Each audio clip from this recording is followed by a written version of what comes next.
É isso aí, estamos ao vivo! E hoje estaremos com Eduardo Silva, o Bongo de Castelo rá tim Meu, ele fez tanta coisa, a gente vai ver uma história viva aqui, uma lenda viva da televisão, do teatro, vai ser demais. O Ed já entrou, ele que vai me acompanhar como host, deixa eu chamá-lo. Eu lendo um pouquinho aqui do trabalho do Eduardo, meu amigo, ele surpreende cada instante, assim. Fora a nostalgia, né? Eu vivi, assim, ó, a época, né, de Castelo rá tim e muitas outras coisas. Ed, tudo bem? Boa noite, RCcasters de plantão! Hoje é o grande dia! Eduardo, eu chamei também, Aí já?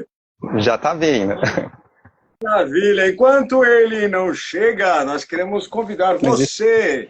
Olha só, Ô, gente, olha só. Aí, Eduardo, tudo tudo bem? bem? Eu Tudo ótimo. tava. Deixa eu ter um pouco mais de luz aqui, porque senão, né, no escuro, negrão, ninguém vê direito, né? Ô, Pois bem, tava RCcasters falando. de plantão, gostaríamos de dizer a vocês para participar no chat, mandando suas perguntas, interagindo. Olha só, nós temos aqui uma lenda viva falando conosco hoje nessa noite, Eduardo Silva. Ninguém vai querer perder essa oportunidade, não é verdade, Elton? Poxa, eu tava falando aqui, eu ia começar a falar um pouquinho só da nostalgia que eu tô sentindo agora, né? Ele fez parte da minha história, assim, desde de pequenininho, tô com 40 anos agora, e caramba, que história. Eduardo, é um prazer te receber aqui na casa do RC Cash, e, meu, eu tô muito feliz de você ter aceitado para fazer esse bate-papo com a gente. E E obrigado por vocês terem esperado, porque na verdade isso faz um tempão que vocês convidaram, e aí como eu estava fazendo várias coisas, estava ensaiando espetáculo com a Natália Timber, aí eu estreiei a peça, comecei a dirigir um outro projeto, fiz preparação de elenco, de audiovisual, participei de um curta também. E aí eu não estava sem tempo, mas aí vocês esperaram uns meses, aí eu agradeço a espera, Poxa, né? Porque na verdade eu não tava nego ficar participar de entrevista, nem de live, nem nada, mas se as pessoas tiverem paciência de esperar, é sempre legal. Poxa, que legal. Eu tava falando com um amigo meu, ele falou que você é diretor dele, é o Will. Ele falou, ó, meu diretor, a hora que eu convidei ele. Que legal. Você faz parte de muitas histórias, né? E é legal porque, assim, como você é receptivo, né? Você tem esse amor pelos fãs e eu agradeço muito você ter aceitado esse convite, viu? Imagina. Fez. Tamo aí, tamo juntos. Está podendo, batendo agenda, a gente tá sempre junto. Eduardo, eu já vou iniciar perguntando, tá bom? Eu queria saber como foi iniciar como ator tão jovem, assim, iniciar a sua carreira. Então, no começo era uma coisa muito. Era alegria misturada com deslumbre, era uma coisa, né? Porque assim, não tinha noção de uma análise muito crítica profissional dentro das coisas que eu estava vendo. Era uma coisa que, ai, que legal que eu tô lá na publicidade, tô lá na novela, tô lá. E com o tempo a coisa eu fui começando a ver se eu tinha conseguido passar as intenções que eu estava pensando, se tinha conseguido passar os subtextos. E é isso que eu falo, assim, eu acho que assim, cada um nasce com uma característica que é para desenvolver aqui nesse planeta, entendeu? Uns falam que é genético, outros falam que é dom, outros falam que é Deus que deu. Eu acho que assim, cada um nasce para fazer uma coisa. Uns nascem para fazer umas coisas, outros nascem para fazer outras, outros nascem para fazer outras, e que bom que cada um nasce para fazer uma coisa diferente da outra, porque senão se todo mundo fizesse a mesma coisa, que graça que ia ter, né? Então, eu acho assim, eu nasci ator. Eu comecei a atuar com 6 anos de idade, com 11 anos comecei a fazer publicidade, com 14 anos comecei a fazer novela, e eu nasci ator. E aí, só que tem pessoas que nascem com... Eu estava falando isso numa entrevista no outro dia, e até eu fui dar uma palestra numa escola lá em Santos, eu estava comentando isso. Tem gente que nasce com aptidão, mas acaba não mudando, né? Não aperfeiçoando, não estudando, não se desenvolvendo. E tem gente que se empenha, mas não nasceu para aquilo. Tem gente que não nasceu para aquilo. A pessoa se empenha, se dedica. Eu falo assim, nossa, eu sou 15-0 à esquerda com desenho, por exemplo. Meus desenhos são péssimos, minhas lousas eram péssimas quando eu dava aula. Meus desenhos eram tenebrosos, minha letra é péssima. Posso fazer 15 anos de curso de desenho de calibre. Não vai dar, não vai dar. Não posso me empenhar porque foi, entendeu? E agora tem umas pessoas que nascem com uma predisposição e acabam aprimorando, e fica aquela pedra bruta sem ser lapidada, entendeu? Então, acho que uma pedra que podia estar brilhando, acaba não brilhando justamente por falta de dedicação de algumas pessoas. Pois bem, Eduardo, fazer uma pergunta com base nisso que você acabou de dizer para nós. Com 6 anos de idade, então, você foi apresentado ao mundo da televisão, né, no programa do Moacir Franco. Quem foi responsável por te levar para aquele programa e como foi que a pessoa simplesmente disse, olha, eu vou encontrar algo, tem algo de especial nesse garoto. Você disse, você já nasceu ator, mas como e quem viu isso em você? Então, eu acho que, na verdade, como o programa do Moacir tinha muitas crianças, acho que devia ser meio tipo olheiro, que nem pessoas que vão procurar jogador de futebol, sabe assim, que fica meio que olhando para ver se acha, pessoas que ficam procurando modelos. Eu acho que é isso. A minha madrinha foi adotada, né, pela minha madrinha, a senhora que me batizou, minha mãe biológica, a dona Vilma, foi trabalhar na casa de uma família, essa família, a dona Olga me batizou, e a dona Olga, ela parecia uma mama italiana, assim, uma matrona italiana, assim. Ela sempre andava comigo e até os 6 anos de idade ela sempre me vestia de branco. Então era assim, chamava muita atenção, né? Aquela mama italiana parecia uma mosca no leite, né? Então era muito engraçado. Eu até tenho foto aqui que eu sempre acabo mostrando. Eu com 6 anos de idade.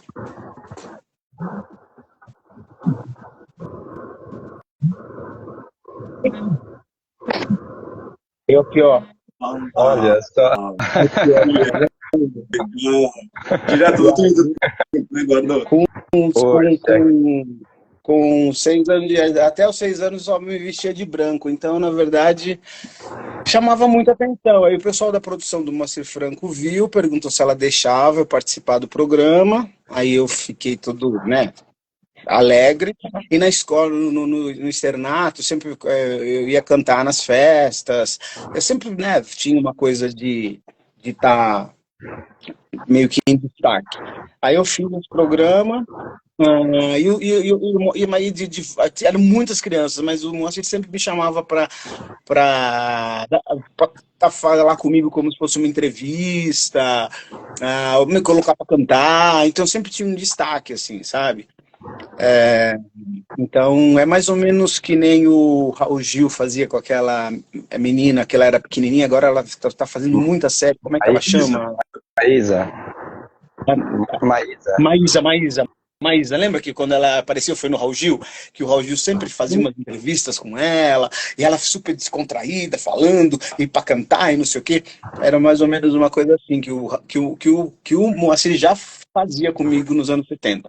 E aí depois teve um programa chamado Roquete Pinto, que era um programa de entrega de prêmios e tal, e o Brasil ganhou em 1970 no México. E aí me escolheram para ser como se eu fosse representando o Pelé, com camisa 10, nas costas, todo mundo me carregando. Eu não sabia o que estava fazendo lá, estava feliz, estava alegre, feliz da vida. Que top! É muito legal isso, né? E o seu começo, né? Ele já tinha esse feeling, né? Artístico que você tem, essa alegria de viver a arte, que era o que você estava falando, né? A sua atuação já estava em você, né? E agora ver isso ser passado para as pessoas, né? Através de você também é incrível, né? Eu queria saber de você com relação também ao tocar das pessoas, né? Você tinha um personagem, o Bongo, do Castelo Rá-Tim-Bum. Eu coloquei ele lá, eu sei que é só um dos personagens, mas esse personagem, ele tocou as crianças da época, né? que hoje são adultas e que motiva muito, assim, para quem quer seguir a área, era muito alegre e representa muito o seu espírito, assim, né, para cima. Eu queria saber de você o desenvolver da história. Você tinha liberdade para fazer assim a atuação do seu jeito, puxar esse personagem para você? Não, na verdade tudo era muito, o legal do trabalho do ator é isso, né? Você ensaia e finge naturalidade, né? Então o legal do trabalho do ator é esse. Nos testes, eles queriam um ator que tivesse uma desenvoltura de corpo, que dançasse, como eu sempre fiz musical. Então eu acabei, né, tendo facilidade para passar no teste. Mas aí não, eu tinha um texto sempre, tinha as marcações eram bem definidas. O texto também, as coreografias também, a gente ia lá e fingia naturalidade. Porque assim, na verdade, como era no cenário maior, era muito difícil se você não tivesse aquelas marcações e não tivesse com o texto muito certo, porque eram 3 câmeras e você tinha, geralmente, as 3 crianças, a gente continua chamando os 3 de criança, tudo marmanjão, os 3 tudo marmanjão, a Cíntia tá com filho já, o Fredinho tá com filho, tudo marmanjo, a gente continua chamando os 3 de criança. Eram as 3 crianças do carro e sempre tinha um convidado, porque nos outros estúdios tinham menos personagens. Então no estúdio das fadinhas eram as 2, né, a Lana e a Lara, a Teresa e a outra, a Fabi. No estúdio das passarinhas eram os 3, no estúdio do Mal e do Godofredo eram os 2, no estúdio da Rosi era a Rosi com o ator que fazia a Adelaide. Então, no estúdio do Flávio e do Napão, que eram só os 2 que faziam o Tibio e o Peroni, no estúdio maior era muita gente, então não tinha como ter liberdade para criar nada, porque senão a gente não sairia de lá nunca, talvez a gente estaria até hoje filmando, entendeu? Mas o trabalho é esse, eu falo assim, que o trabalho de ator é isso, a gente é que nem bailarina, sabe? Bailarina, 8 horas de ensaio por dia, aí quando você vê bailarina dançando, fala, nasceu dançando nada, é técnica. Eu, pelo menos, sou um ator muito técnico. Bacana. Já que o Elton falou sobre justamente a questão do Castelo Rá-Tim-Bum, eu vou te mostrar aqui, eu tive a oportunidade na sexta-feira de ir na noite de autógrafos, e estavam lá, sabe, a grande massa, né, estava lá a grande massa dos atores que participaram dos programas que foram escritos pelo Flávio de Souza, né?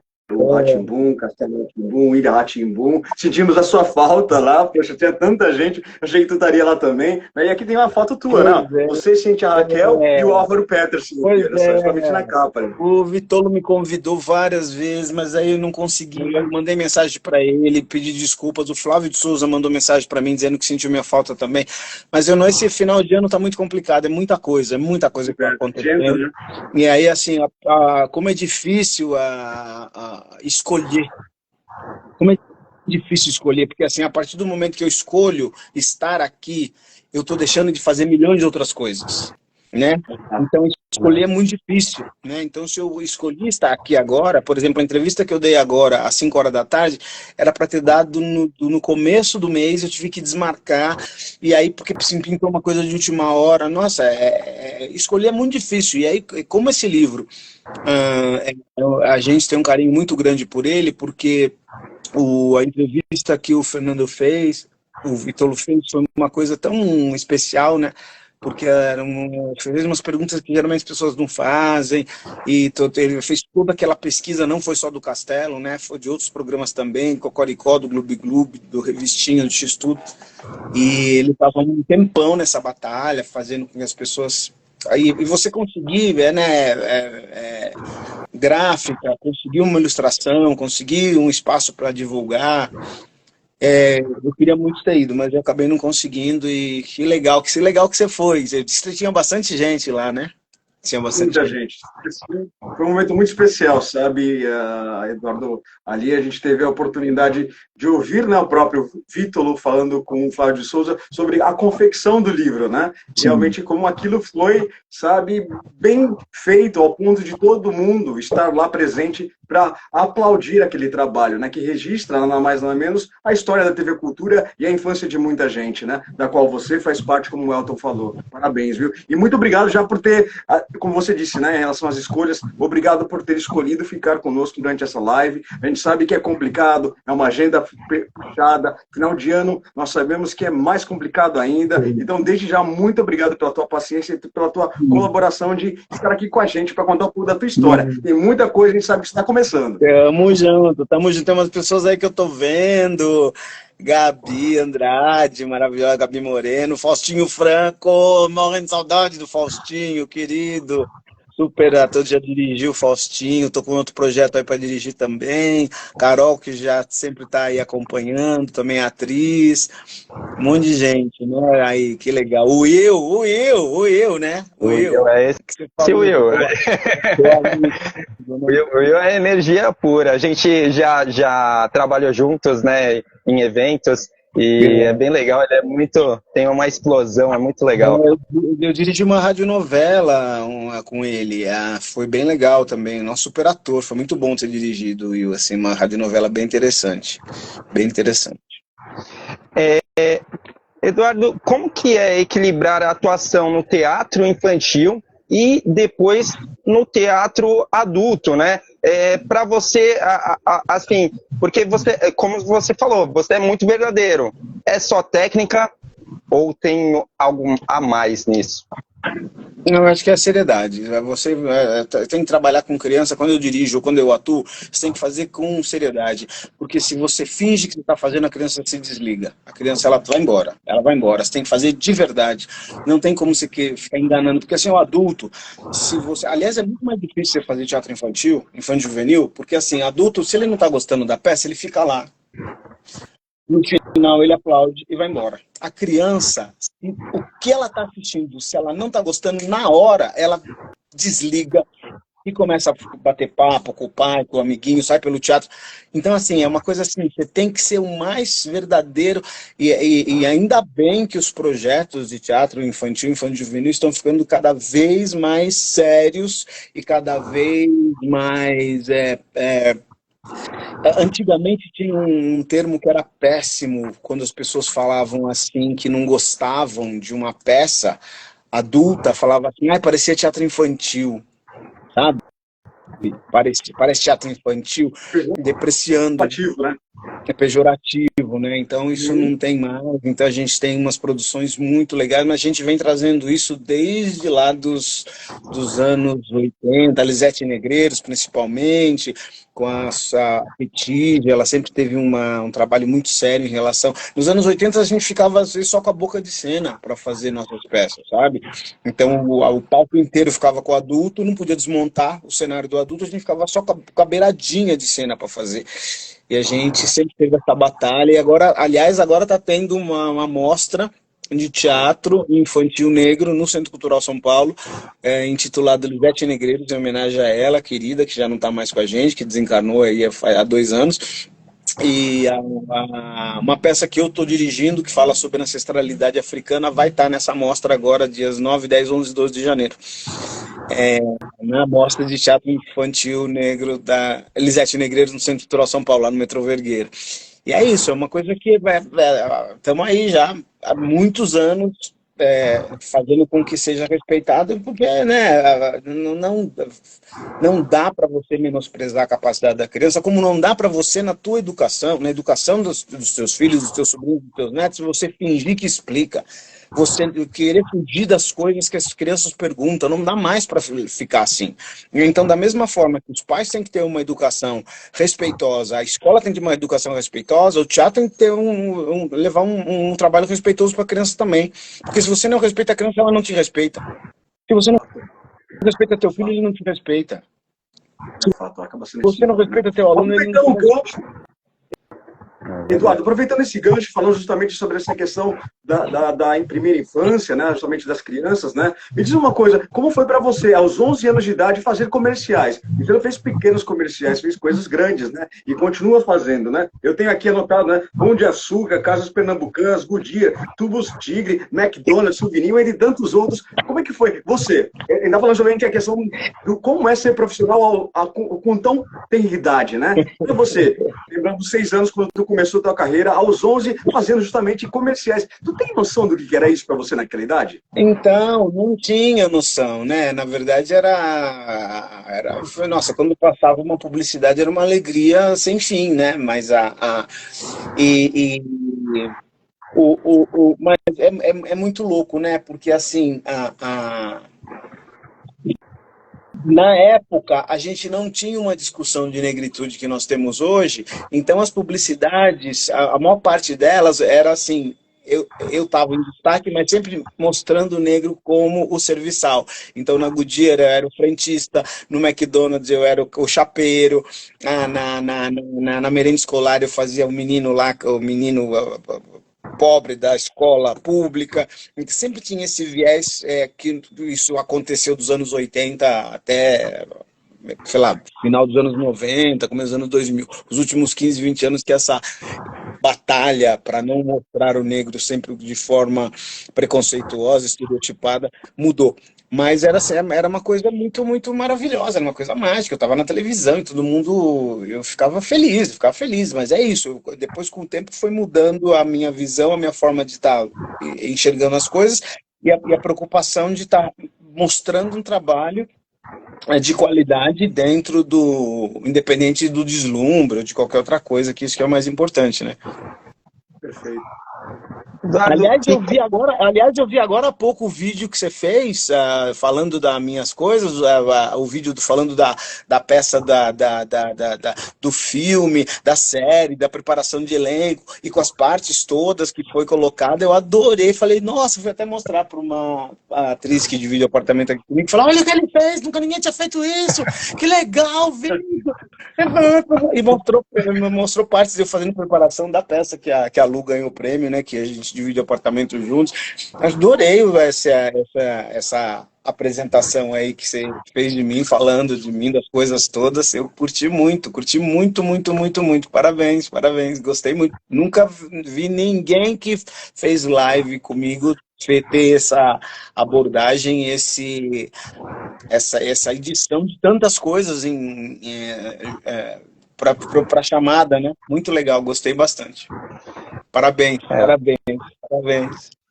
Vicecasters de plantão, isso é trabalho contínuo de uma equipe, tá bom, Eduardo? Eu não posso receber esses louros porque é de uma equipe. E eu dou crédito a quem realmente fez essa edição maravilhosa, que foi a pessoa que lhe entrevista, Elton Soares, tá bom? Eu só fiz o papel de falar isso com muito bom gosto e enchi a boca porque você merece, cara. E falaria muito mais coisas ainda a teu respeito, tá? Elton, obrigado. Poxa, Elton, obrigado mesmo. Fiquei muito lisonjeado, demais. Poxa, eu estava falando ainda com o Ed, né, que a gente foi criando a ideia da narrativa sobre esse vídeo com relação à sua história, né? E a gente falou, não vai caber nenhum vídeo só porque tem 1 minuto e 30 o Rios. E aí a gente foi criando uma narrativa até chegar na sua história e ainda ficou curto. A gente vai falar muito aqui na live, porque até falei para ele, 1 hora é pouco papo, porque tem tanta história, tem tanta coisa legal. E 46 anos de carreira, eu tenho mais tempo de carreira que você tem de idade. É muito louco. E assim, o mais louco disso é eu estar falando com você, pensando na minha história. Lá no passado, quando eu assistia você, Telecurso 2000... Telecurso, quem vai lembrar de você? Eu vou mostrar para você o vídeo que eles fizeram. Sensacional. E é tão legal, assim... E eu queria saber de você, a gente viu o Prêmio Shell, como foi importante, um divisor de águas com relação à premiação, né? Com relação a você. Eu queria saber como que foi isso, se teve alguma mudança na sua vida depois desse prêmio. Então, na verdade, o que acontece, né? Primeiro que nós não sabemos dos nossos. Eu fui num evento agora, há uns 3 meses atrás, tem um espaço muito importante de teatro negro, que é o Clariô, no Taboão, e está quase para fechar, porque a dona está pedindo um valor exorbitante que nem se você juntar... sei lá quantos milhões por mês eles vão conseguir comprar. Eles estão lá nesse espaço já há quase 20 anos pagando aluguel. E a gente teve um movimento de salve o Clariô, salve o Clariô, salve o Clariô. E chamaram algumas pessoas para falar, e eu falei isso, né? Eu peguei e falei assim, puxa vida, quando eu fiquei quase 20 anos, fiquei de 1980 até 2001 ganhando prêmio quase que todo ano. Todo ano ganhando prêmio, ganhando prêmio, ganhando prêmio, ganhando prêmio, ganhando prêmio, ganhando prêmio. Tinha ano que ganhava um, tinha ano que ganhava dois, três, tinha ano que era indicado, não ganhava. Mas assim, de 80 até 2001, eu fiquei praticamente ganhando prêmio quase todos os anos. Mas eu era sozinho. Eu era sozinho. Não era assim. Hoje, quando um negro é premiado, os negros, todos nós nos sentimos premiados. Entende? Então, na verdade, isso é uma conquista. Quando a gente vê que a Naruna ganha prêmio de atriz ou de direção, quando a gente vê que a Aisha está indicada para prêmio, quando a gente vê que a gente tem o Sidney Santiago está indicado para prêmio, que a Lucélia está indicada, a gente fala assim, nossa, eles ganharam, mas nós estamos juntos nisso. Eu sempre era muito sozinho. Então, primeiro tem isso. Segundo, que não tinha as redes sociais que tem hoje. Então não tinha como divulgar. Quem sabia, sabia. Quem não sabia, não ficou sabendo. Tanto que eu só fiquei sabendo que eu fui o primeiro ator negro a ganhar o Prêmio Shell agora. Agora, eu nunca soube disso. Por quê? Porque na entrega do Prêmio Shell, agora no último entrega do Shell, a peça que eu dirigi estava concorrendo, o texto estava concorrendo, eu me senti indicado junto, porque o primeiro texto do André Santos foi indicado para o Prêmio Shell, estávamos lá no Sérgio Cardoso, e veio o pessoal do Rio receber aqui em São Paulo também. E estávamos lá indicados, que quem ganhou foi tal, indicado, bebê, quem ganhou foi tal, indicado, bebê, quem ganhou foi tal. Bom, tudo bem. E todas as categorias, cenógrafo, figurinista, iluminador, ator, atriz, diretor, trilha, tudo. Geralmente deixam ator e atriz por último. O ator do Rio de Janeiro, ele, quando foi receber o prêmio, ele falou assim, eu gostaria de falar 7 nomes que são pessoas negras, homens negros que ganharam o Shell antes de mim. E falou Tizumba, que tinha ganho naquele ano mesmo, né? Agora esse ator ganhou do Rio, Tizumba ganhou de São Paulo. Cleiton Nascimento, que ganhou o ano passado, fazendo Macacos. O Cridemar, Luiz Miranda, Milton Gonçalves, Guilherme Santana, Eduardo Silva. Aí o pessoal olhou para mim e falou, você ganhou o Shell? Eu falei, ganhei, né? Ganhei o Shell, tudo bem. Aí fui lá agradecer, né? Consegui, depois de 5 horas, pegar no cara, porque imagina, todo mundo, aquela festa, fui lá agradecer. Falei, poxa vida, que legal, nunca ninguém fez isso, né? Aí ele falou, Edu, que legal que você tá aí, obrigado, te conhecer pessoalmente, aquela conversa, aquela jogação de rasgação de seda de um pro outro. Ele falou, que ano que você ganhou o Shell? Eu falei, 94. Ele falou, que ano que você ganhou? Eu falei, 94. Ele falou, você ganhou antes do Milton Gonçalves? Eu falei, não sei. Não sei. Ele falou, você foi o primeiro preto a ganhar o Prêmio Shell! Cara, você é louco. Já comecei a colocar no currículo. Sou o primeiro ator a ganhar o Prêmio Shell. Mas eu não sabia, como nós não sabemos dos nossos, eu não sabia nem, porque não tinha essa mídia. Por exemplo, o Cleiton Nascimento, ele ganhou Macacos, eu não vi o espetáculo, mas todo mundo que viu disse que era uma coisa enlouquecedoramente retumbante o trabalho dele. Todo mundo soube que ele ganhou a premiação toda, entendeu? Todo mundo soube, porque hoje a gente tem a internet, as mídias, os Instagrams da vida para divulgar os seus trabalhos. Nos anos 90 não tinha isso. Então, se hoje eu tivesse agora, por exemplo, eu estou fazendo espetáculos que são indicados para prêmio ou espetáculos que são premiados. Por exemplo, o Cartola, que eu estava no elenco, ganhou 2 prêmios. Ganhou o prêmio Aplauso e o Bibi Ferreira, em 2016, de melhor espetáculo. Eu estava no elenco. A Bertoleza, que é a peça que eu fiz com a Lu, Campos, que ela ganhou o prêmio de melhor de atriz revelação, espetáculo do APCA. A Mulher da Van, que eu fiz agora com a Natália Timber, eu estava no Núcleo Central. A gente estava concorrendo como melhor drama. Então, assim, eu tenho feito espetáculos que os espetáculos são premiados, mas eu estar sendo indicado não tem acontecido mais. E essa coisa de não ter, de não estar indicado agora, fica muito complicado. Eu repito, o Clayton, todo mundo ficou sabendo da premiação que ele recebeu em relação a Macacos. Todo mundo ficou sabendo. Quando eu ganhava, não tinha essa divulgação. E se não fosse o ator do Rio me perguntar, que ano você ganhou o Shell? Eu falei, 94. Você ganhou antes do Milton Gonçalves? Eu falei, não sei. Você foi a primeira ganhar o prêmio Shell? Eu falei, eu não sabia. Imagina, né? Mas você sabe que assim, os fãs, né, do seu trabalho te reconhecem assim, de maneiras estrondosas, né?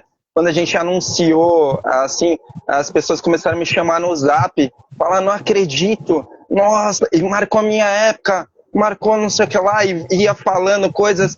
Então, assim, acho que para ti deve ser muito gratificante saber que você mudou gerações, não foi algo assim de só um ator, mas foi um ator que realmente está nas nossas vidas, né? É um negócio impressionante mesmo. Ver o seu trabalho com propriedade, não é só falar do seu trabalho ou ganhar um prêmio, mas é real, né? É algo que está ali, tá no meio das pessoas, né? E deve ser muito legal para ti isso, né? Bem legal, bem legal, muito legal. Diz uma coisa, Eduardo, a gente está falando de história, marcar vidas, e me diz, por favor, eu sei que eu vou mexer sempre na parte emotiva e na parte histórica, né? O Elton é um cara mais centrado e eu acabo voltando muitas vezes para o passado. Eu quero me dizer qual é o papel da dona Olga, da dona Vilma e da Maria Brava na tua vida, em relação a se tornar essa pessoa que está falando conosco hoje.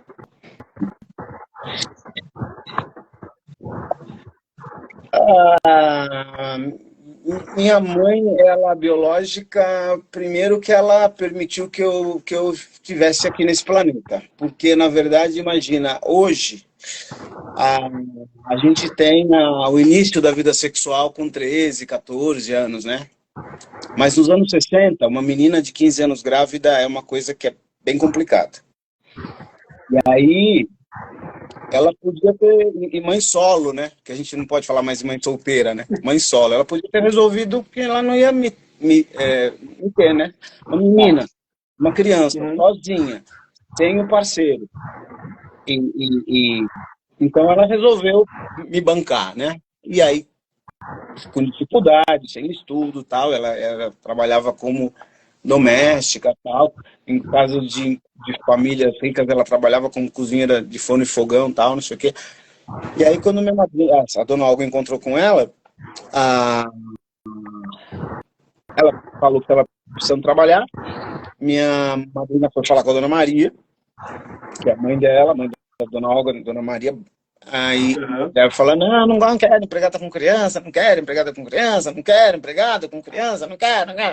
Não, mãe, mas é uma menina tão linda. Minha mãe era linda, minha mãe era linda. Minha mãe era linda. Não é que minha mãe era linda, minha mãe era linda.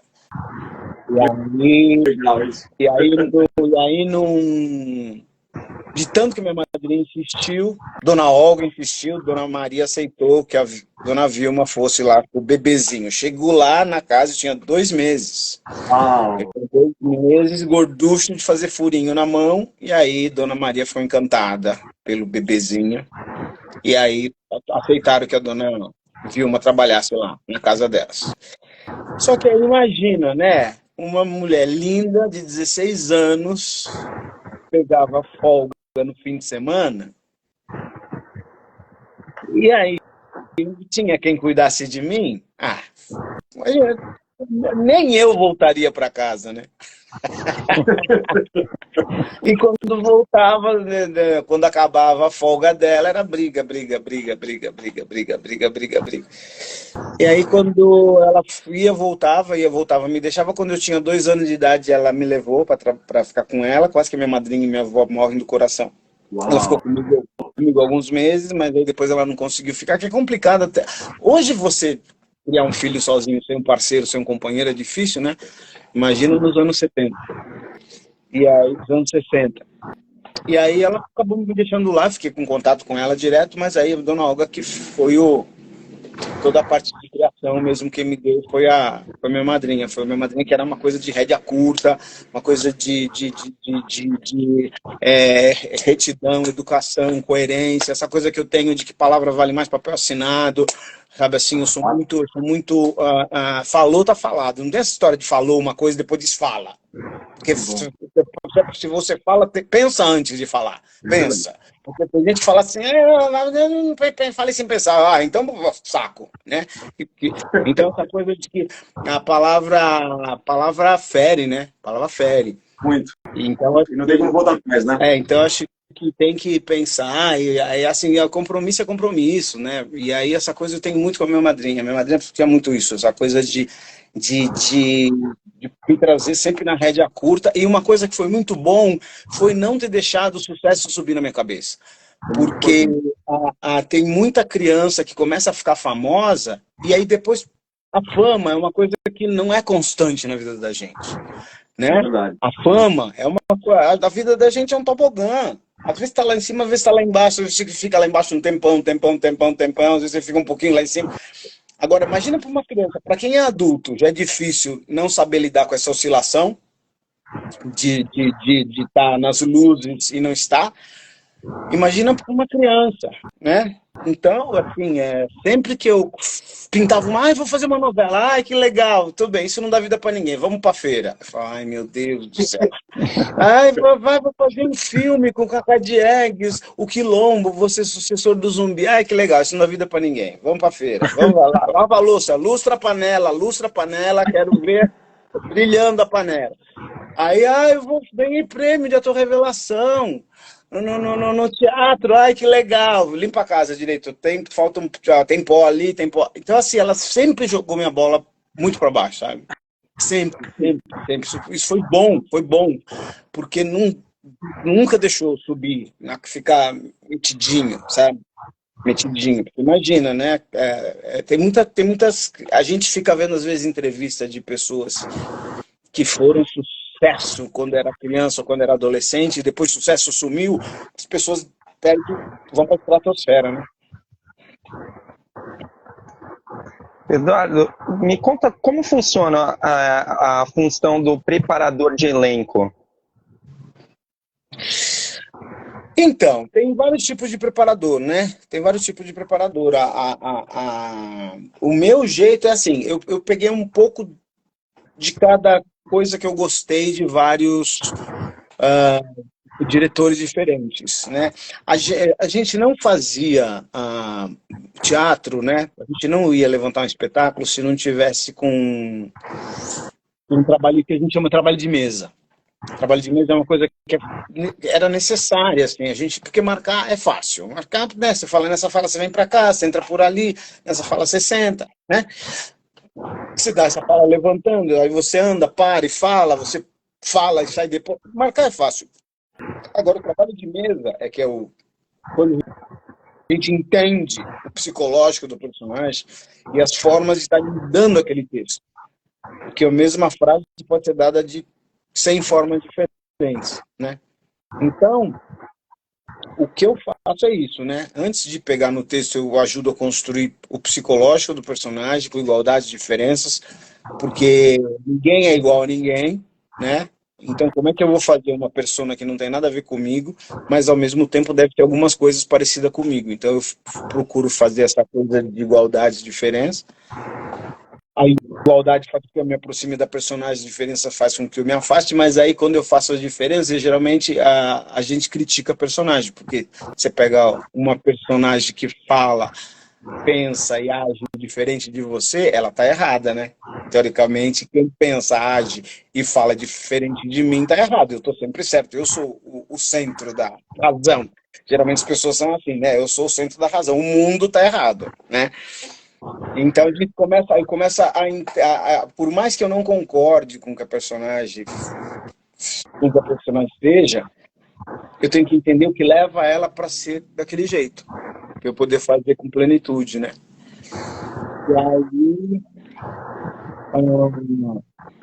o maior exemplo que o Brasil teve nisso foi no Avenida Brasil, né? A Adriana Esteves lá e eu torcia. Tem audiovisual que a gente vê, a gente torce para os vilões, para vilã e para o vilão, né? Fala assim, nossa, se eu tivesse, eu faria igual, faria pior, né? E é isso, fazer com plenitude, porque às vezes a gente vê quando o ator e a atriz está criticando a personagem. Então eu vou no trabalho de construir o psicológico do personagem, isso demora um pouco, aí depois eu vou para o trabalho de mesa, que também já demora umas 2, 3 semanas. Isso se for teatro. Se for audiovisual tem que ser tudo mais rápido, né? Óbvio, porque tem que começar a fazer isso logo para já começar a filmar. O trabalho de mesa é isso, e aí uma marcação, e eu gosto muito, e ajudar, por exemplo, audiovisual, se o diretor do filme ou da série consegue acompanhar o meu trabalho, eu já vou levando o elenco para ter o resultado que ele quer que tenha, né? Agora, se o diretor não acompanha o trabalho, por exemplo, tem umas pessoas que me chamam para fazer preparação só delas, né? Então, por exemplo, o Lu Martin me chamou para fazer preparação do elenco dele. Aí eu trabalhei o elenco todo, ele acompanhava as filmagens, né? O Thiago Fernandes me chamou para fazer preparação do elenco dele, ele acompanhava as filmagens. Mas, por exemplo, o Dudu Oliveira me chama para fazer preparação só dele. Ele me chamou para fazer preparação dele na novela da Record, em série, em filmes. O Robson Nunes me chamou para fazer preparação dele. A Lília Valesca, a Letícia Soares me chamaram para fazer preparação só delas, entendeu? Então, aí eu tenho que dar várias opções, várias possibilidades para o ator estar resolvendo lá no set, se for pedido alguma coisa, porque às vezes você chega com uma coisa muito maravilhosa, cristalizada, e não consegue desconstruir em função se o diretor te pedir alguma coisa, ou você não está contando com o olhar de um outro colega, uma marcação que você não sabe qual que vai ser. Então é muito legal, eu adoro fazer esse trabalho de preparação, eu gosto muito. Base nesse trabalho de preparação, Eduardo, você vê a questão da representatividade tendo mais visibilidade, tendo mais oportunidades? Como você vê a questão da visibilidade em relação à questão do pertencimento, como você mesmo fala, né? Que até então você era única. Hoje em dia você vê muita gente fazendo papéis não mais secundários como no passado. Como que você vê isso hoje em dia da questão da própria preparação que você faz de elenco, de profissionais? Eu tenho sentido isso. Eu tenho trabalhado com elencos exclusivamente negros e com elencos brancos também. Isso é uma coisa que é muito legal.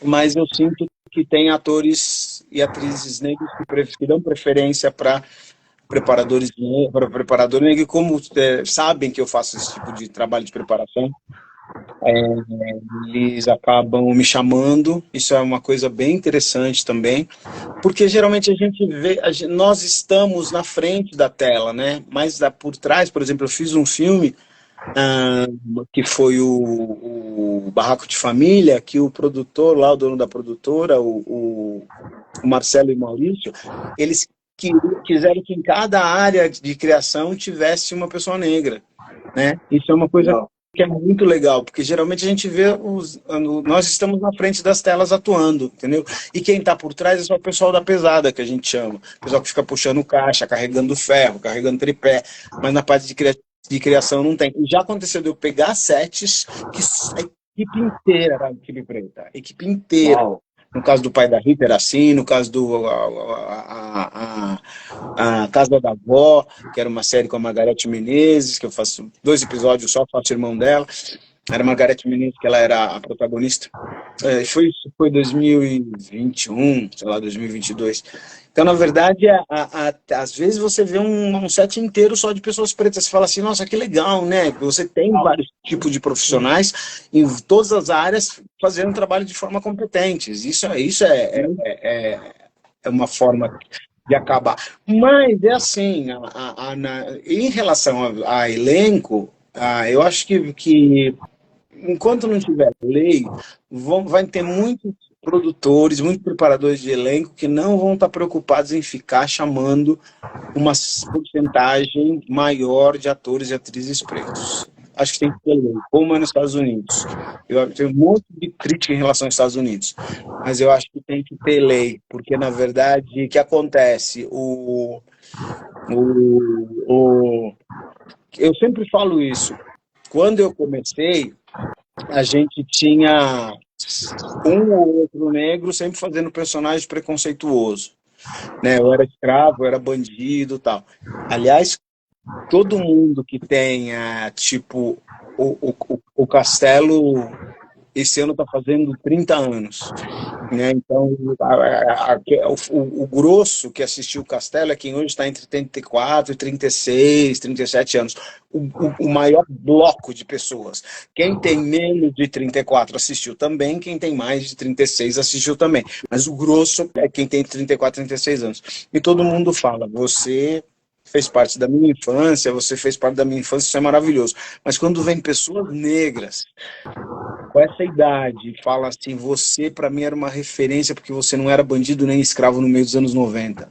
Legal, Você né? não era Os estereótipos, né? Você não era bandido nem escravo, um personagem iluso, um Rastafari nos anos 90. Imagina, né? Então, ah, e um pouco antes tinha passado por um problema de não querer, quase que não ter uma relação interracial numa novela na Manchete, justamente porque o diretor estava com medo de bancar a relação interracial entre uma personagem negra e uma branca, queria matar a menina, entendeu? Então, na verdade, hoje não tem mais esses problemas. Mas, e a gente vê em vários trabalhos audiovisuais que você tem vários negros trabalhando. Mas ou a gente sente que assim, tem um horário, né? Novela desse horário vai ter mais elenco preto. E nos outros séries? E nos outros horários de novela? E nos outros seriados? E nos outros filmes? Né? Então, acho que assim, tem que ser lei. Assim, se nós somos de 52% a 56% da população, dependendo do estado, dependendo da cidade, tem que ter metade de elenco preto em todos os trabalhos. E todos, acabou. É isso. E tem que ter lei. Porque se não tiver lei, as pessoas não passam. É verdade. É isso. Nessa questão existe também essa questão do olhar, né? Do respeito também, né? Com cada artista, né? Então, eu acho que realmente tinha que ter algo para regularizar e colocar em prática, né? Para que Porque, na verdade, não dá para você, no audiovisual, reforçar o preconceito que a sociedade tem. Porque a sociedade fica sempre colocando... Uma época a televisão só mostrava o gordo como engraçado, só mostrava o judeu como muquirana, só mostrava o velho como chato. Tem que parar isso, tem que parar. Mostrava sempre o negro como marginal, como serviçal. Mostrava sempre... Então, quer dizer, se você rotula o idoso, a sociedade já rotula. Mas igual. Sabe assim, as pessoas que são LGBTQIAP+, sempre tem que ser engraçadinha. Para! Quem é LGBT tem que fazer sempre a graça. Não precisa.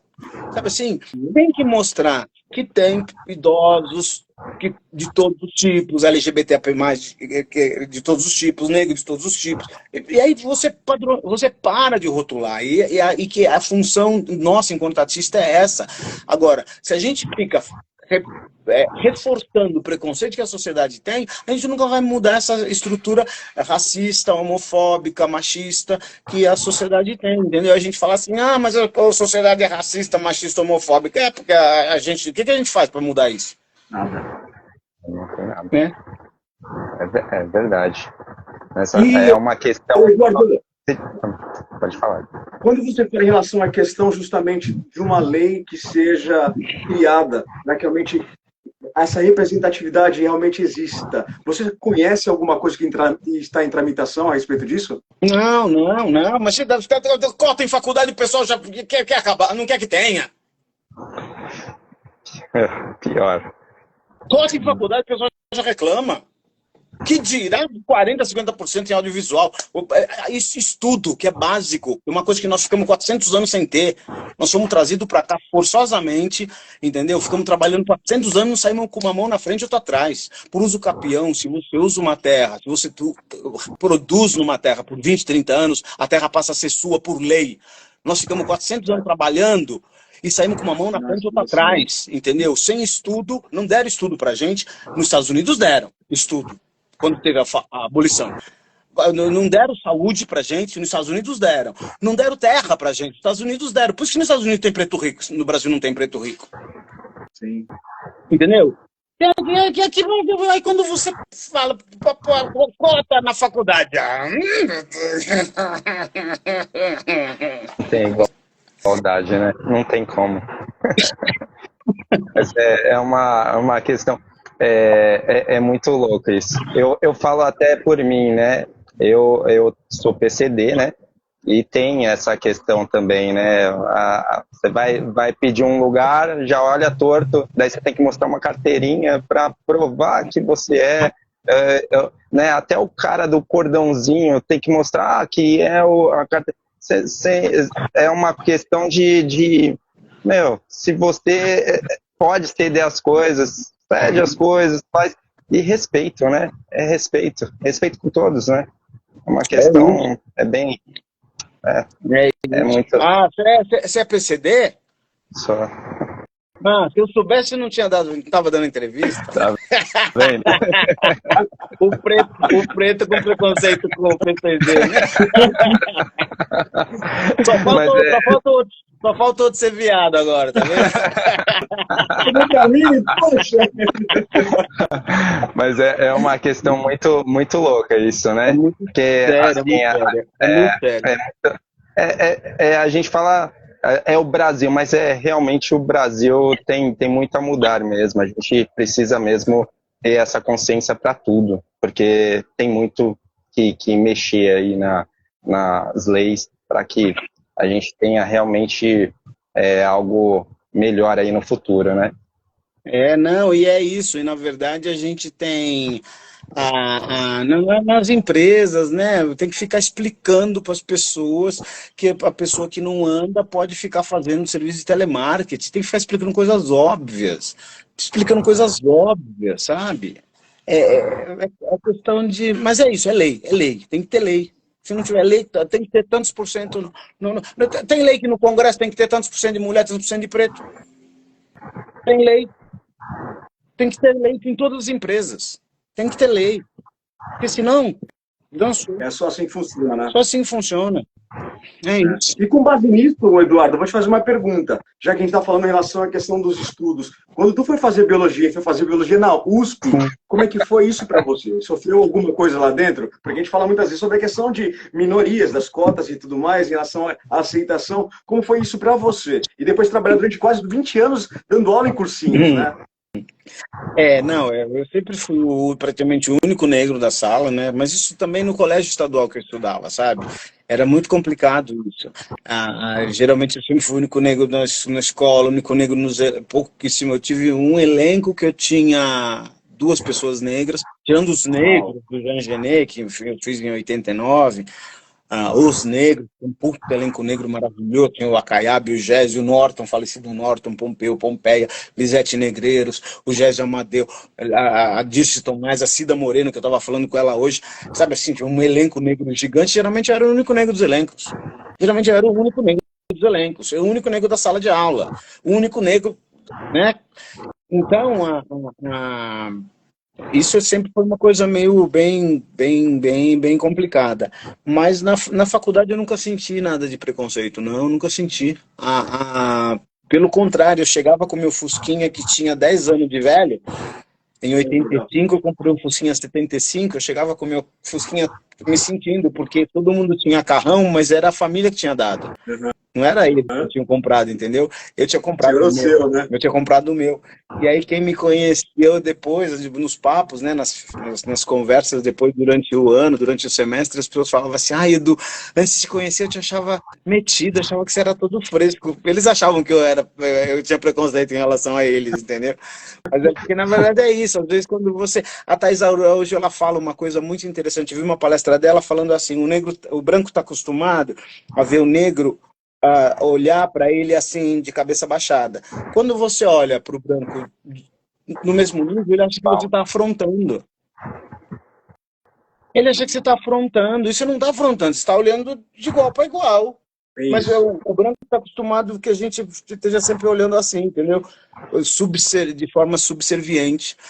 Isso é muito triste, né? É muito triste. E no cursinho, trabalhava essencialmente para branco, que era um cursinho caro, né? O objetivo não era muito caro, mas o ângulo, que eu dei aula há 10 anos, muito caro. E tinham pouquíssimos professores negros, e os poucos professores negros eram idolatrados, porque o negro não pode estar na média. O negro, para aparecer, ele tem que estar acima da média. Né? Não dá para negros estar na média. Brancos médios conseguem trabalhar, negros médios não conseguem trabalhar, né? Então, se você hoje está mudando um pouco, né? Está abrindo mais espaço para tudo. A gente só vai aprender a fazer fazendo, a gente vai aprender a fazer errando, a gente vai aprender a fazer dando, né? Como os não negros foram aprendendo através de erro e acerto, a gente tem que ter esse tempo também de ter o erro e acerto, mas não, você já tem que chegar arrasando, detonando. No ângulo tinham 4 ou 5 professores negros, que no meio de centenas, que eram idolatrados, era o Paulão de História do Brasil, que era assim, uma coisa descomunal a aula daquele cara. O Axé, em Geografia, o irmão dele, o Gugu, que dava Geopolítica, e eu. E uma época, assim, o Chicão também, que eu não consegui pegar, o professor Chicão, que era de Biologia também. Então é isso, na verdade. E mesmo assim as pessoas ainda ficam com dúvida se você é capaz. Tem muita gente que fala que não teria coragem de ter uma consulta com um médico negro. Tem muita gente que fala que não teria coragem As pessoas ainda ficam nessa dúvida, né, em relação à tua competência, né? As pessoas perguntaram aí 200 vezes como o nome do livro, você já respondeu, né, o nome do livro, né? Respondeu, O Faustinho me elogiou aí, eu sou um ótimo professor, diretor. Mas é isso, então é bem complicado, mas vamos aí, né? Fazer uma pergunta para ti, Eduardo. A gente já bateu 1 hora, mas a gente quer saber, tem muita coisa para perguntar. Como é que tá a tua agenda? Você está com ela apertada? Consegue ceder mais alguns minutos para a gente? Como é que tá? Eu posso ficar mais uns 10 minutos. Maravilha. Então vamos lá, Elton. Obrigado. Eu queria saber com relação à comédia, né? Você fez filmes de comédia, trabalhou nessa área e de repente você fez um que é terror para Prime, né? Eu queria saber como que vem, porque é um feeling, né? É uma coisa diferente, tem os textos, lógico, mas precisa ter essa questão do pezinho na comédia, saber fazer uma boa piada, ser engraçado, ou consegue fazer através de técnica? Não, eu acho que assim, tudo tem que ser técnica. E comédia é muito difícil de você fazer se não for na técnica. É muito difícil. Quando eu dirijo, eu dou o tempo que tem que dar a fala. Porque não dá para você ir quem toca o instrumento, sabe, o tempo da música é 5, 6, 7, 8, não é 5,5, 6,75, 7,45, não, é 5, 6, 7, senão a música desanda. O drama você ainda pode ir num outro tempo, num outro momento, o drama você ainda pode ir a comédia tem que ser na técnica, é o tempo certo de você dar piada. Por isso que muita gente fala que quem é bom de comédia faz drama bem. Tem muita gente que fala isso. Mas E eu falo assim, nossa, sempre fiz comédia em teatro, agora eu tô pegando textos mais densos, né? Mas eu sempre fiz comédia musical, mas se e vai fazer 900 pessoas dar risada. Se não for na técnica, depender do meu humor é péssimo. Se depender do meu humor, dançou. É na técnica mesmo. você me falou, eu lembrei do Will Smith, né? O Will Smith veio maluco no pedaço e de repente ele tava fazendo os filmes, fazendo a Marmanjão chorar, né? Histórias assim, né? Foi estrondoso. É isso aí. O Eupídio, né, do Barraco de Família, caminha para essa linha da comédia, assim como o Padre Chiquinho, né, do... Os dois tempos. Não, do pai da Rita, eu não lembro. Pai da Rita, exato, o pai da Rita. Um é Chiquinho, outro é Faustino, nunca lembro. O Faustino acho que é dos dois tempos. Não, e o do Dois Tempos é muito engraçado, né? É muito engraçado, aquele padre que você colocou na abertura vocês colocaram na abertura do vídeo. É muito engraçado aquele padre. É isso, né? É isso. Mas para mim, eu tô pegando personagens mais dramáticos, para mim tá sendo muito difícil. Para mim é muito bom mostrar. Tem um filme que chama Cordialmente Teus, que mostra a época de repressão desde o falso descobrimento do Brasil até o futuro, passando pela ditadura, repressão, nazismo. Bom, e aí eu faço um chefe de cela do Carandiru no dia do massacre. E aí o diretor, no dia do lançamento do filme, ele falou assim, Edu, as pessoas estão de cara com o teu trabalho, porque para você fazer um chefe de cela de um presídio, você tem que ser o mais líder de todos, né? O mais bravo de todos. E aí com essa carinha de bonzinho, imagina, né? Aí as pessoas estão gostando. E o filme do Lima Barreto também, eu faço um personagem que é o meu personagem, o Felipe é louco, e louco não tem meio termo, né? Louco, não. Se você faz um louco exagerado, fica falso, se você não faz muito louco, não passa loucura. Eu apareço o filme inteiro também, geralmente eu faço poucas cenas, né, em cinema, né? Geralmente eu tenho 2, 3 ceninhas em cada filme, e quando eu apareço o filme inteiro é comédia, no caso do Barraco de Família, né, eu faço marido da Cacau Protásio, e no Lima Barreto não, no Lima Barreto eu apareço o filme inteiro, sempre com o Luiz Miranda, que faz o Lima Barreto, brilhante, né? Como tudo que o Luiz Miranda faz.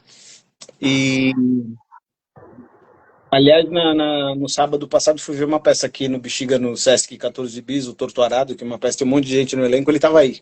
Foi lá assistir também, faz tempo que a gente não se via. Ele falou, Felipe. Eu sempre falo que você foi tão carinhoso nas filmagens comigo. Falei, Edu, é isso mesmo. Tá. E aí foi um presente que o Pilar me deu, o diretor, porque eu apareço o filme todo e com um personagem muito difícil. Isso, então, para mim, está sendo bem desafiador agora nesse meu momento de carreira, sabe? Que top. Uma coisa que eu acompanhei também na trajetória, você é muito versátil. O jeito que você transita entre tudo, né? Então, desde comédia, terror, né, os diálogos.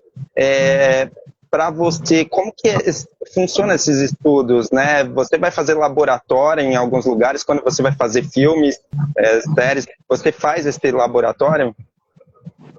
Sim, tem que fazer, né? Tem que fazer. Quando eu estava comentando isso agora há pouco com o Mikael, né, da outra entrevista que eu dei. Eu fiz 2 padres. Eu tive que conversar com um padre que não tem nada a ver com a minha realidade. Não tem nada a ver. Na minha adolescência eu fui batista. Aí depois de um tempão frequentei centro de Umbanda. Agora eu estou kardecista faz muito tempo. Então não tem nada a ver com aquilo. Como que eu acesso catolicismo? Porque uma coisa é você colocar a batina e dar o texto, né? Aí fui conversar com 2 padres pretos, me explicaram de quem mora em convento, que segue a linha de algum santo, os beneditinos, que seguem a linha de São Benedito, os paulinos, que seguem a linha de São Paulo, os franciscanos, as matérias que são dadas na faculdade de teologia, como que foi toda a pastoral afro, que tinha uma ala da Igreja Católica que não queria que tivesse missa afro na Igreja Católica, porque tem gente que ainda acha que as religiões de matriz africana são do diabo. entendeu? E aí o Dom Evaristo Arnes, que foi considerado um dos melhores arcebispos que tiveram, que os católicos tiveram, porque ele liberou, permitiu que tivesse missa afro, deu ordenação para um padre que era homossexual. E como é que eu ia ficar sabendo dessas coisas? Por mais que não, por mais que não passe nada disso no texto, mas eu preciso saber enquanto tem a veracidade, não só estou lá representando uma estrutura, uma estrutura religiosa, que por mais que eu concorde, não concorde, é outra história, né? Se eu acredito ou não acredito, é outra história. Se eu acho que tem a ver ou não tem. Aliás, eu fiz umas perguntas para os padres que eles não gostaram muito de ter feito, não. Um deles não gostou. Mas, na verdade, eu preciso saber, quando eu fiz o médico cardiologista, que está na Globoplay, eu estou nos experientes, faço a cardiologista da Eva Vilma, eu fui mostrar o texto para o meu cardiologista, para ver se estava certo. Ele falou, não, se você injetar isso aqui de adrenalina, você mata a pessoa. Eu falei, pois é, então como é que faz? Me mostrou vídeo de como o desfibrilador. Quando eu fiz o médico legista, fui falar com um amigo meu que dava aula no cursinho, que ele era legista. Aí perguntei, no mesmo teste, dá para saber se você tá envenenado e se tá grávida?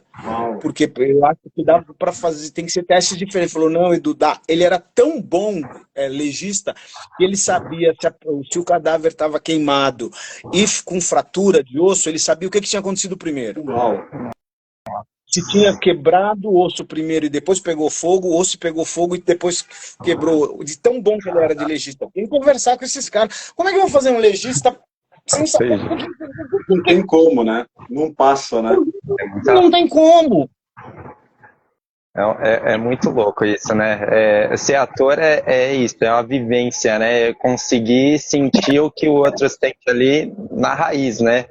Você passa. Tem muita gente que acha que é só pôr barba, tirar barba, põe óculos, tirar óculos, decorar texto e sair falando. Então tá bom, né? Fazer o quê? Tem gente que acha que é isso. Tem gente que acha que atuar é isso. É bem isso. E falando justamente sobre a questão de atuação e essa versatilidade, a gente não poderia, o horário já está chegando, Eduardo, estou preocupado contigo, a gente não pode esquecer de falar sobre isso, né? O que você pode me falar sobre Mufasa? Fala pra gente como é que tá a experiência. A novidade agora é essa, né? Eu fiz dublagem há muito tempo atrás, parei de fazer por vários motivos. Na época que o Líbero estava vivo, a Nair e tal, lá na Álamo, a gente via as pessoas. O curso era assim, não tinha curso de dublagem. Você viu o mais velho dublando e aprendendo.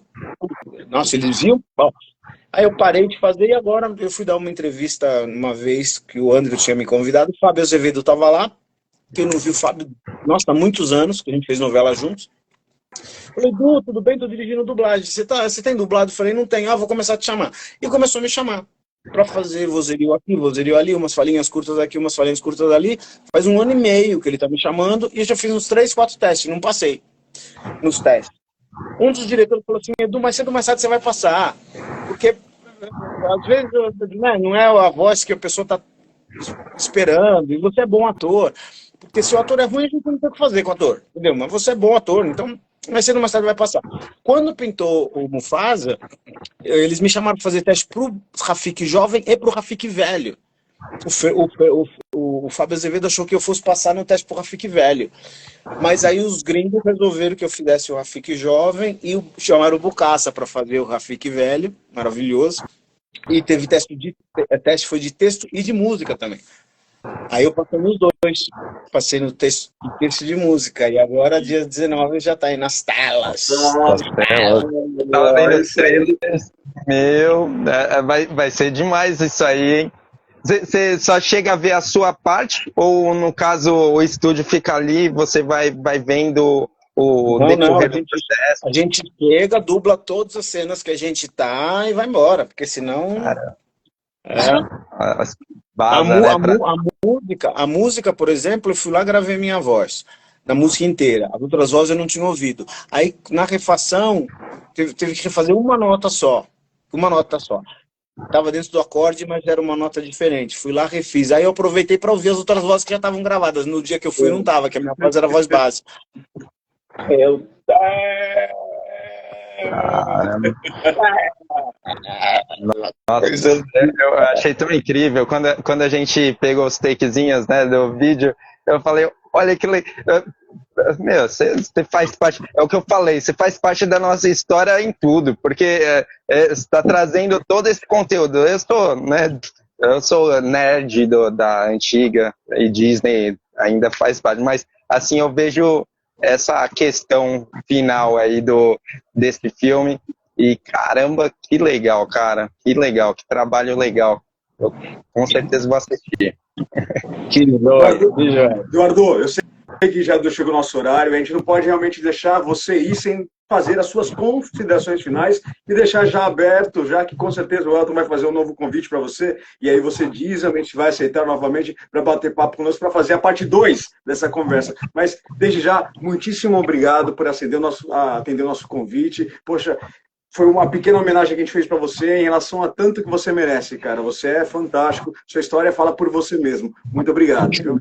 Obrigado, né? Eu queria dizer, sei lá, é tanta coisa. Eu acho que as pessoas têm que fazer o que gostam. As pessoas têm que fazer o que gostam. As pessoas têm que fazer o que gostam, porque fazendo o que gosta, você vai ser feliz. A maior parte do tempo a gente passa trabalhando. A maior parte do tempo a gente passa trabalhando. O que morre com a gente é o trabalho dos amigos. A mãe, os pais morrem, os filhos vão cuidar da vida deles. E eu fico assim, das 24 horas do dia, teoricamente, mais de um terço é trabalhando, outro terço seria dormindo, a gente não dorme esse outro terço das 8 horas. E o resto é trânsito, é sei lá o quê. Né? Então, assim, eu passo de 8 a 10, 12 horas por dia trabalhando, eu tenho que fazer o que me dá muito prazer.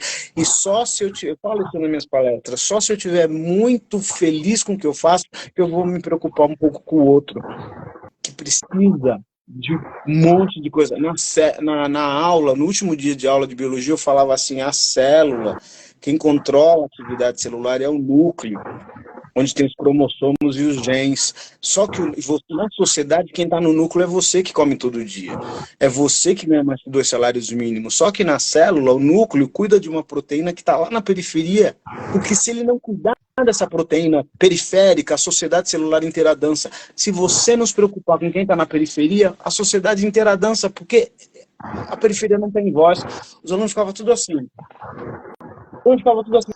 Só que para você sair do teu umbigo, se preocupar com quem você não conhece, tem que estar feliz. Se você não estiver feliz...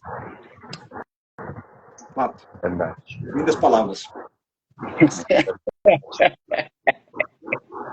Poxa, Eduardo, eu queria agradecer mesmo você ter aceitado esse convite, né? E como o Ed falou, eu sempre faço esse final justamente para nunca fechar a porta aqui, né? E sempre estar de porta aberta da casa RCcast, né? E esse convite eu faço para você. A hora que você quiser, que bater as agendas, que a gente conseguir fazer uma parte 2, o convite está feito aqui. Tá bom. E quero Obrigado pelo convite, obrigado pelo vídeo aí maravilhoso que vocês fizeram. Eu já vou usar depois para me divulgar e vou pedir a permissão para vocês. Com certeza. E obrigado pelas perguntas também, umas perguntas muito legais. Gostei muito de ter dado essa entrevista, prazerzão. Uma pena que eu não posso ficar mais mesmo.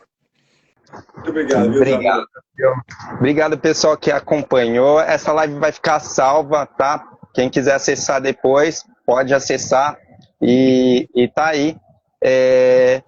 As redes sociais do Eduardo também tá aqui no descritivo. Então, se vocês quiserem acessar, sigam ele lá, hein? Ó, quem estiver vendo esse vídeo no futuro, só seguir ali, hein? Valeu, galera. Obrigado, viu? Valeu. Obrigado. Tchau. Tchau, tchau.